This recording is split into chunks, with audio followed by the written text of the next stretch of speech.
बिस्मिल्लाहिर्रहमानिर्रहीम। अस्सलाम वालेकुम।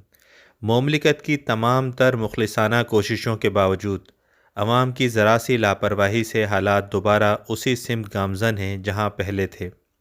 वो केसेस जो 60-70 की तादाद तक आ गए थे, इस हफ्ते दोबारा 300 का हिंसा अबूर कर गए और आज की रिपोर्ट के मुताबिक कल आने वाले केसेस भी 327 थे। मामला दोबारा उन्हीं मराहिल से गुज़र रहे हैं जिनसे पिछले साल गुज़र रहे थे। पहले फ़्लाइट पे बंदिश, उसके बाद अवामी मराकज़, सिनेमा और तफरीगाहों की बंदिश और उसके बाद अब मसाजिद पर पाबंदी का भी इंदिया दे दिया गया है।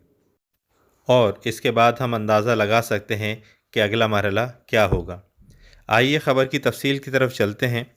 सऊदी वज़ारत इस्लामी उमूर व दावत व रहनुमाई डॉक्टर अब्दुल लतीफ़ आल शेख ने कहा है कि कोविड-19 के केसेस हद से ज़्यादा बढ़ने की सूरत में मसाजिद बंद करने में ज़रा सी ताख़ीर से भी काम नहीं लिया जाएगा।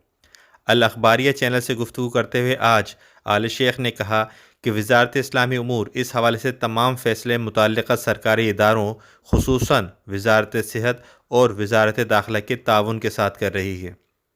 वबा से निपटने के फ़ैसले करने से कबल सऊदी सरबराह बोर्ड उलमा बोर्ड से भी मशावरत की जाती है।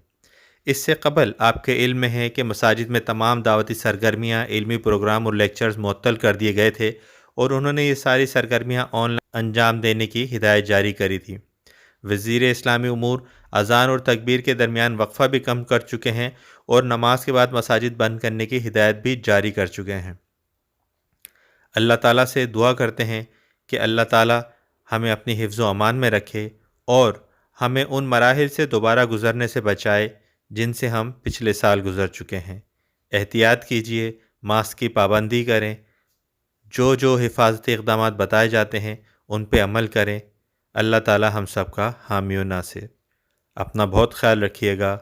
अस्सलामु अलैकुम व रहमतुल्लाहि व बरकातहू।